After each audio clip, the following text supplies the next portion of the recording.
What happened with Schenectady? That's our question.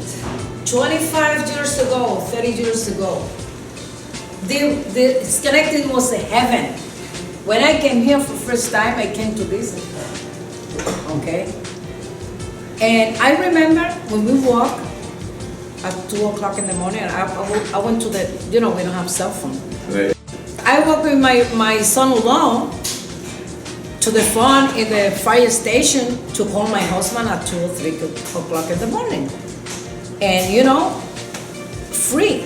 We was like in the heaven in here, 25, 30 years ago. What happened with Schenectady? I was living here years ago, and I ran away from Schenectady because the school, they put it all together because at that time was not a lot of students. So it was a lot of fighting and drugs and all that. And I said, well, I had to go and move. And now I came back and I see Schenectady, terrible. I said, what can change Schenectady? These children around, drugs inside the school. Do you have a plan that something that they can do for?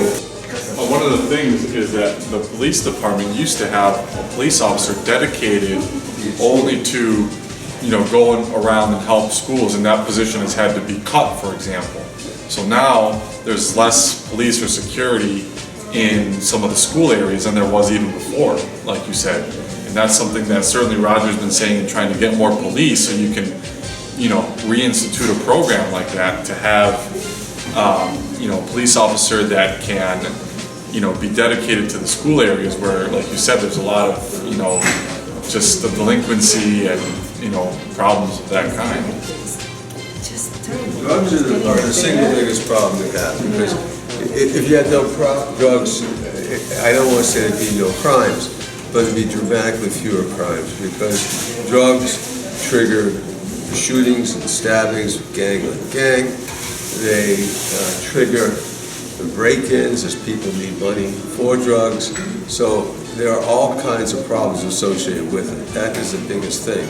The mayor likes to cite statistically that crime was down this year. Well, I don't think anyone feels safer.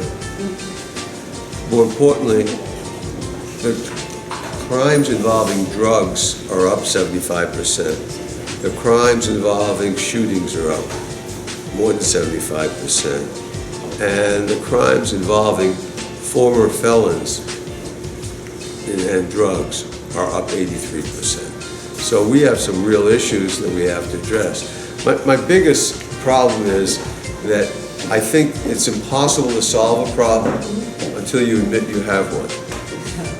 And right now, maybe because it's an election year, the man I'm running against says everything is fine. It's not fine. You know it's not fine. I know it's not fine. We just have to admit it, and then we can start solving those problems. But what is clear is that crime, in terms of drugs, is our biggest problem. We have had a 74% increase in drug-related felonies in the past year. We have had an 83% increase in repeat offenders involving drugs. The simplest first thing I would do, we have a command center that was given to us during the 9/11 aftermath. How about starting off by parking it on Crane and 6th Street and having a presence there so we can do away with some of the dealers that are there.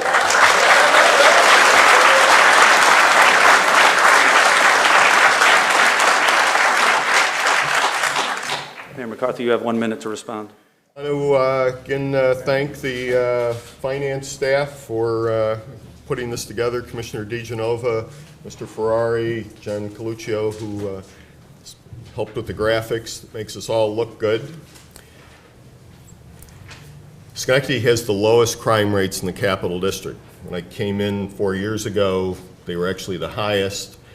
When you do the calculations today, crime rates continue to fall here in the city of Schenectady.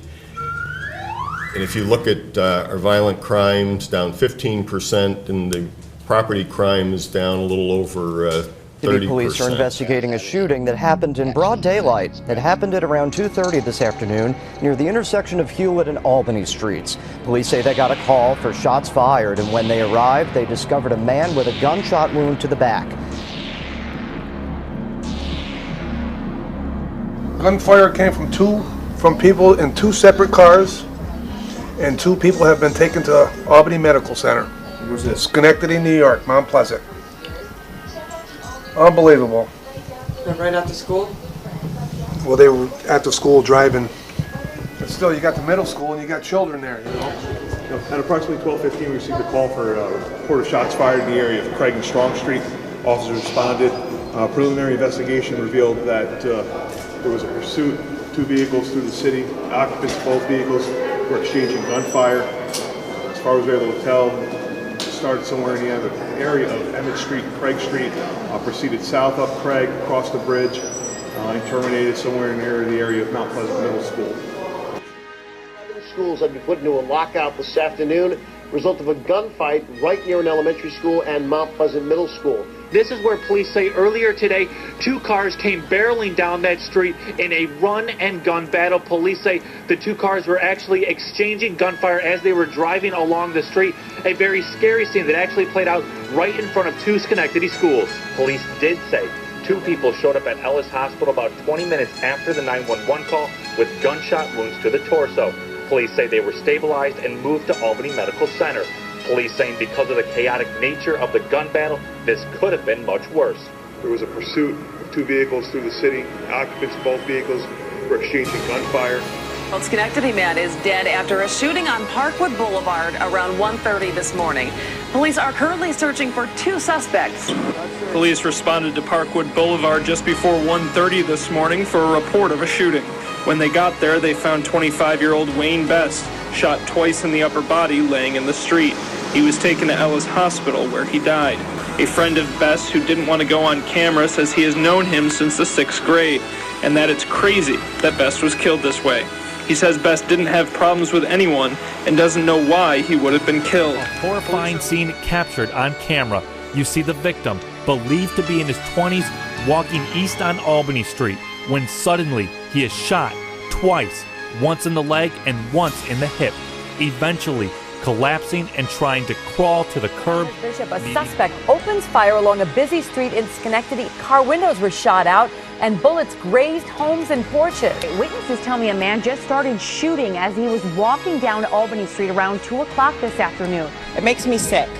It makes me sick. I thank God that there were no children out, that my nephews weren't outside, that usually there's kids here, there's a lot of kids. Thankfully, she says, the bullets hit their cars instead. It's the way it is around here. This is not the first shooting over here. This is probably the 3rd or 4th shooting right along on this block. And that's why tonight she's staying with Sue. Long term, she's let her landlord know she's leaving. I can't keep going on dealing with stuff like this and having a chance that one of my kids get hit. You're going to hit kids. You're going to hit babies. You know, my mother's 86 years old. God forbid if one of them would have went through the living room couch and hit my mother. This local hip-hop artist who also lives in the neighborhood spent 10 years behind bars for gun crimes. He now works with young men in Schenectady trying to keep them away from guns and gang life. He thinks the city and the police department need to try a different approach. Right now, police are on the scene of a fatal stabbing on Van Branken Avenue. The road is still shut down here on Van Branken and Wood Avenue. Cars are not allowed to travel in this area, and they have a very wide perimeter taped off here. Again, we are still trying to get more details on exactly how this happened, but we do know that a man did die from his injuries, stabbed in the torso multiple times. Now to a developing story out of Schenectady where police are on the hunt for whoever opened fire inside an apartment about 2 hours ago. Police say multiple shots were fired here outside 832 Bridge Street in Schenectady about 7:15 Monday evening. Upon arrival, officers located one male who had been shot. Police say they believe the shooting happened outside. When officers found the male victim, he was pronounced dead at the scene. Another person was found in the same area suffering from multiple Schenectady stab. police are investigating a shooting that sent 2 people to the hospital. They tell us it happened along State Street just after 11 last night. Police say they got a call from one of the victims who said he was shot in the hand. His girlfriend was shot in the abdomen. They went to Albany Medical Center. No word on the woman's condition, and so far, no reports of anyone being arrested, nor even... ABC's Lisa Martone, we are following the latest developments on a violent situation out of Schenectady. That's right. There is a car in the parking lot that was involved in the shooting. That's being towed right now. Now, they tell us a victim was located in the area of Forest Road with a gunshot wound to the upper body. News out of Schenectady right now. We've just learned that the victim of an overnight shooting has died from his injuries, and police are on the hunt for whoever's responsible. Released the name of the woman murdered yesterday. She's identified as 43-year-old Tammy Washington. She was stabbed at Clinton Street near State, and police say they found her in a parking lot behind Bank of America. Still staying on top of developing news out of Schenectady, police have identified the victim, who was shot and killed overnight as 18-year-old Kusan Tolliver of Schenectady, in an area that has seen a lot of violence over the past few weeks. He was shot and killed on the 500 block of Schenectady Street around 10 last night. When officers arrived at the scene, they found Tolliver shot in the upper body. Tolliver was then transported to Ellis Hospital, where he later died from his injuries. The same block where another man was shot last Thursday. While that victim suffered life-threatening injuries, police still have not found the shooter. Both incidents were just blocks from another shooting last month, where 19-year-old LaShawn Gauze was shot and killed on Albany Street on June 29th. And police still have yet to make any arrests for that incident as concerning, especially with these incidents happening in a neighborhood and near the city park. Enough is enough. That's the feeling in Schenectady tonight after another shooting. This one right outside an elementary school. Residents of the Mount Pleasant neighborhood are fed up. They desperately want to turn the neighborhood around. Neighbors along Webster Street here in Schenectady describe hearing one shot and then hearing a car speed away. It also happened within feet of an elementary school, and that has many people who live in the Mount Pleasant neighborhood saying enough is enough. It's terrible, man. I mean, kids go to school here. As of right now, don't nobody want to say nothing because everybody's scared, everybody's shook. Living in fear and living in an area of Schenectady that has been riddled with violence for some time. They say when officers arrived, they found a man shot in the torso. Some of his clothing still lying in the street. This happened just across the street from the Hamilton Elementary School, down the block from a Boys and Girls Club. That's disturbing, to say the least. To say the very least. Elwin Waller lives down the block from where the shooting occurred. The father of four says he heard the gunshot but thought it was his children playing. But he, like many in this community, tell me they're not surprised by the violence. You got people who won't get mad at each other, they don't have problems, and since they can't fight it out, they're going to punk it out and shoot somebody. It sucks that it has to be that way. Why wouldn't you think of the kids when there's a school in your peripheral vision? It's the people in this tight-knit community that need to start saying something, because what if that was your kid? This used to be a really nice place. It's called Mount Pleasant. Why can't it be Pleasant again? Now in Schenectady, investigating yet another homicide there. A man shot on First Street near Zade's Market. Police were on the scene at Albany Street throughout the night and into the morning. Approximately 11:12 last night, we received calls for shots fired in the area of Zade's Food Market. Found a male victim inside the store with a gunshot wound to his chest. The person shot was transported to Ellis ER, where he was later pronounced dead. Employees of Zade Food Mart woke up to their windows shattered from the shooting. There was another shooting in recent weeks where someone died a couple blocks from here. A Schenectady resident of 15 years says she needs to get away from the violence. Since I've lived here, it's been a lot of bad things happening. I'm moving because I don't want to be in this environment. You know what I'm saying? And I'm coming from the Bronx and Brooklyn.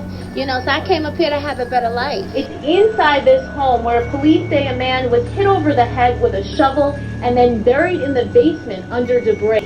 And they tell us it happened at the hands of his own neighbor, 44-year-old Harold Ortiz. He's been charged with attempted murder. And he was in this basement covered in debris for 2 or 3 days. He says he doesn't remember being hit in the head or what it was like in the basement. Buried near him, the remains of his neighbor, 55-year-old Valerie Washington. The male victim explaining she was a kind, friendly woman who went to church.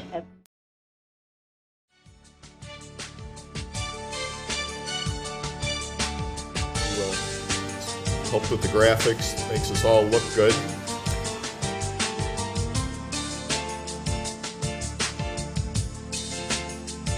I think we have an obligation to help people in this community. But I think we have another obligation, to the people of this community, and that is not to become a magnet for people to come here to be helped. So we have had two things that have triggered the influx of people who in many cases are desirable, but in other cases less so. One is the fact that housing is much lower in cost here. Remember, the housing that's here was built for a city of 100,000, and we now have a population of 66,000. So we have more housing than we have people, and that means one of two things. You'll have vacant buildings that are going to be places where crimes can take place, especially drugs. And you have people who are going to try and unload properties through lower rents. So you're going to draw more people in. If one is on welfare, the welfare check is the same in New York City as it is in Schenectady. It just goes much further in Schenectady than it does in New York City. So if you have, one, a crackdown in crime in New York City, two, you have people who are having a hard time making it work for themselves in New York, they seek another opportunity, and that's Schenectady, where that dollar goes further. And we have an obligation to help people who are here. But we should not end up being a magnet to draw more people in than we have to help.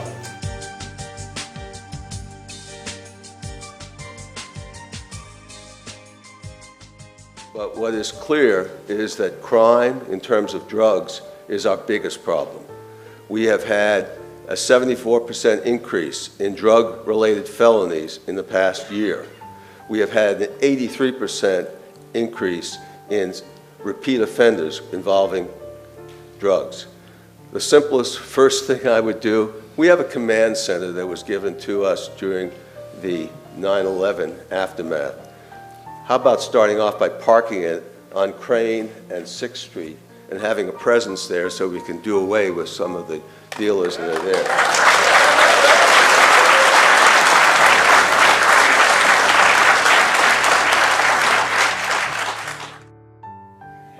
If one is going to change the culture in this city, one starts with small things first.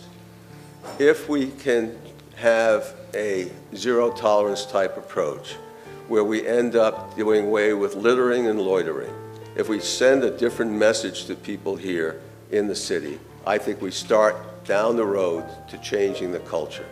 The way I think we can do that is to change the legislation so that police officers can ticket people as opposed to taking them downtown and spending too much time with the paperwork. Thank you, Mr. Hall. Property taxes come down when the tax base grows and when people want to invest in the city, when there's greater demand. That demand will come about when crime goes down and people feel safe, when people believe that their children will get the education that they want in school, and when the neighborhoods in which they live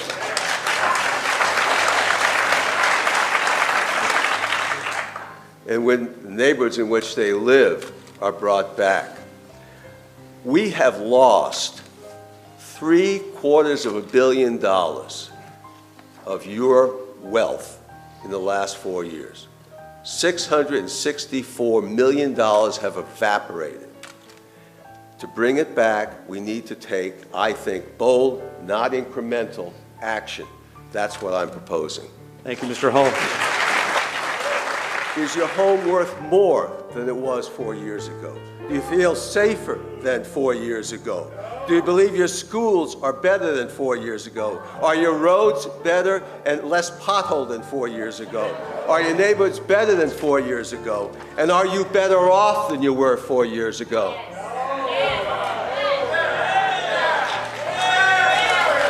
Okay, let's let him conclude. If the answer to those questions is no, then I ask for your support to end cronyism in City Hall and work together with me to bring the city together in a fair, honest, and open way.